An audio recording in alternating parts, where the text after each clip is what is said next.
샬롬! 지난밤 평안하셨습니까? 오늘은 2025년 12월 2일 화요일입니다. 이제 올해가 한 달도 남지 않았습니다. 오늘도 세월을 아끼며 믿음으로 승리하시기 바랍니다. 결핍은 행복의 조건이라고 합니다. 부족함 없이 고통 없이 행복을 누릴 수 없다는 것입니다. 바라기는 지금의 모든 문제를 통하여 하나님께서 우리에게 놀라운 은혜 부어주시기를 간절히 소망합니다. 이 시간 주시는 하나님의 말씀은 여호수아 11장 16절부터 23절까지입니다. 병자호란은 약 52일간의 전쟁이었습니다. 6.25 한국전쟁의 기간은 약 3년 1개월입니다. 물론 공식적인 종전선언이 없었기 때문에 법적으로는 아직까지도 정전 상태입니다. 미국 남북전쟁의 기간은 약 4년입니다. 임진왜란의 기간은 약 6년 8개월입니다. 자, 그렇다면 여호수아와 갈렙 그리고 이스라엘 백성들이 치열하게 싸웠던 가나안 정복 전쟁은 대략 그 기간이 얼마나 될까요? 7년 정도 됩니다. 왜냐하면 이스라엘 백성들이 광야에서 38년의 시간을 보냈고 갈렙이 가나안 땅을 정탐할 때가 40세였기 때문입니다. 그런데 갈렙이 여호수아에게 이 산지를 내게 주소서 그 헤브론 땅을 달라고 할 때 자신의 나이가 몇 살이라고 했습니까? 85세라고 했습니다. 따라서 가나안 정복 전쟁의 기간은 대략 7년 정도 되는 것입니다. 이것은 앞서 말씀드린 병자호란, 6.25 전쟁, 남북 전쟁, 그리고 임진왜란보다도 더 긴 기간입니다. 즉 하나님께서 주신 약속이 성취되기까지 매우 오랜 시간이 걸렸다는 겁니다. 여호수아 10장 42절을 보면 마치 여호수아가 가나안 땅을 쉽게 단번에 정복한 것처럼 보이지만 실제로는 매우 더디게 이루어졌다는 겁니다. 꿈꾸는 달팽이였다는 것이죠. 꿈은 반드시 이루어진다라고 하는 하나님의 약속을 붙들고 그들은 조금씩 전진했던 겁니다. 그렇기 때문에 오늘의 본문 18절은 이렇게 보고합니다. 여호수아가 그 모든 왕들과 싸운 지가 오랫동안이라. 지난번 주일 설교 때에도 같은 내용을 전했습니다. 무엇이 진정한 기적인가? 해와 달이 멈추는 기적만이 기적이 아니라 인내와 순종이 진짜 기적이다. 이런 말씀 드렸습니다. 여러분 그렇습니다. 우리 인생은 100m 달리기가 아니라 마라톤입니다. 오늘 구원받고 내일 천국 가는 것이 아니라 천국에 들어갈 때까지 이 땅에서 긴 시간 동안 살아야 합니다. 그냥 사는 것이 아니라 인내하고 참고 견디며 살아야 합니다. 마라톤에서 우승하려면 100m를 16초로 2시간 동안 달려야 한다고 말씀드렸습니다. 100m를 16초로 딱 한 번 달리는 것도 어려운 일인데 그렇게 연속으로 2시간을 달려야 한다는 겁니다. 무슨 말입니까? 한두 번 인내해서는 안 된다는 겁니다. 인내를 밥 먹듯이 계속해야 한다는 겁니다. 여호수아가 가나안 땅을 정복하기까지 총 몇 번의 전쟁을 했을까요? 셀 수 없을 만큼 많은 전쟁을 했을 겁니다. 성경에는 그 중에서 대표적인 사건들만 기록이 되어 있는 겁니다. 진정한 재능은 노력입니다.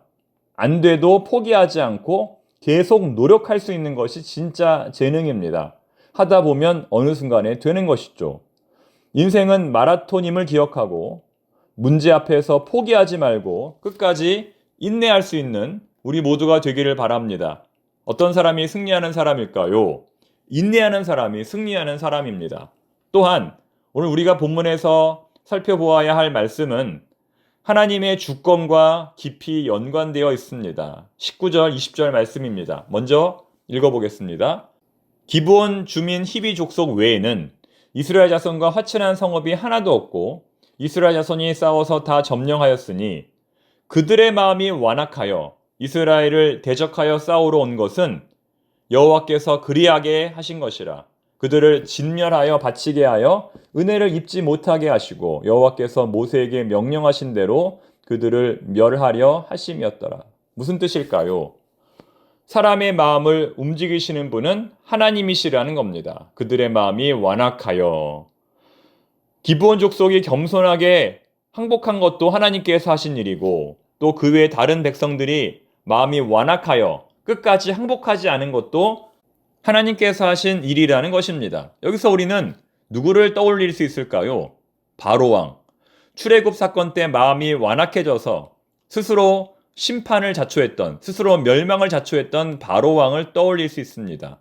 그는 회개할 수 있는 기회가 10번이나 있었음에도 불구하고 회개하지 않았습니다. 출애굽기의 저자는 바로 그때 하나님께서 바로의 마음을 완악하게 만드셨다고 기록합니다.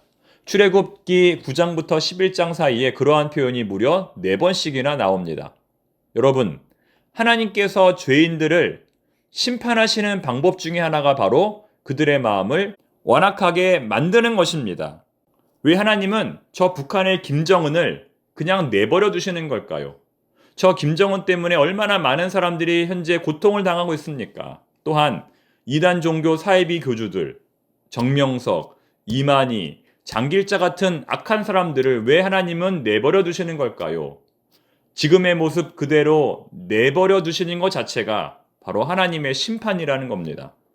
본문 20절에 나오는 히브리어 단어 하자크는 무언가를 강하게 붙잡고 있다는 뜻을 가지고 있습니다. 신체적으로, 정신적으로 무언가를 강하게 붙잡고 있다. 이처럼 하나님은 인간의 마음을 강하게 붙잡고 계시는 분입니다. 하지만 아무리 그렇다 할지라도 그로 인하여 발생하는 모든 책임은 결국 자신이 져야 한다는 겁니다. 하나님께 그 책임을 전가할 수 없다는 겁니다. 이 부분을 우리의 삶에 어떻게 적용할 수 있을까요? 우리도 살다 보면 마음이 완악해질 때가 있습니다. 어떤 일에 상처를 받고 섭섭하고 서운해서 마음이 굳어지고 완악해질 때가 있습니다. 그래서 그 사람에게 똑같이 상처를 주고 보복을 하게 됩니다. 인간이기 때문에 어쩔 수 없습니다. 이에는 이, 눈에는 눈, 은혜는 은혜로, 원수는 원수로 갚는 것이 인간의 본성입니다. 하지만 하나님께서 그런 우리의 모습을 깨닫게 하실 때가 있습니다. 아, 이렇게 해서는 안 되겠구나. 내가 정말 잘못했구나. 이렇게 깨닫게 하실 때가 있습니다. 그럴 때는 어떻게 해야 할까요? 그럴 때는 회개하고 돌이켜야 합니다.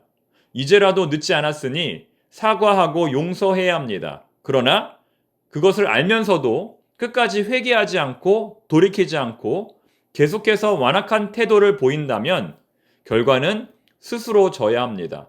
우리는 우리의 마음을 부드럽게 하여 사과할 수 있을 때 사과하고 용서할 수 있을 때 용서해야 합니다. 사회생활을 하다 보면 마음이 완악해지신 분들을 어쩔 수 없이 만나야 할 때가 있습니다. 그분들을 찾아가서 읍소를 하거나 딱한 사정을 말하고 이해를 구해야 할 때가 있습니다. 참 부담되고 어려운 일입니다. 하지만 반드시 그렇게 해야 할 때가 있습니다. 그럴 때 우리는 먼저 하나님께 기도해야 합니다. 하나님, 그분의 마음을 움직여 주시기를 바랍니다. 저분의 마음을 만져주시기를 바랍니다. 불필요한 오해가 생기지 않도록 진심이 잘 전달될 수 있도록 도와주시옵소서라고 먼저 기도해야 합니다. 사람의 마음을 강팍하게 만드시는 분도 하나님이시고 사람의 마음을 부드럽게 만드시는 분도 하나님이십니다. 가족, 형제, 이웃, 교우들 간의 관계에 어려움이 있다면 사람의 마음을 움직이신 하나님께 기도하고 나아가시기를 바랍니다. 그러면 하나님께서 반드시 도와주실 겁니다. 기도하겠습니다. 하나님 아버지, 하나님은 우리의 마음을 만져주시는 분입니다. 완악한 마음을 부드럽게, 또 부드러운 마음을 완악하게 하시는 분입니다. 혹시라도 불편한 관계에 있는 사람이 있다면 먼저 그 사람의 마음을 부드럽게 하여 주시옵소서. 오늘 만나야 하는 모든 사람의 마음을 움직여 주시옵소서. 함께 하실 주님을 의지하며 나아가오니 어떠한 일에도 두려워하지 않고 담대히 나아가게 하옵소서. 예수님의 이름으로 기도드립니다. 아멘.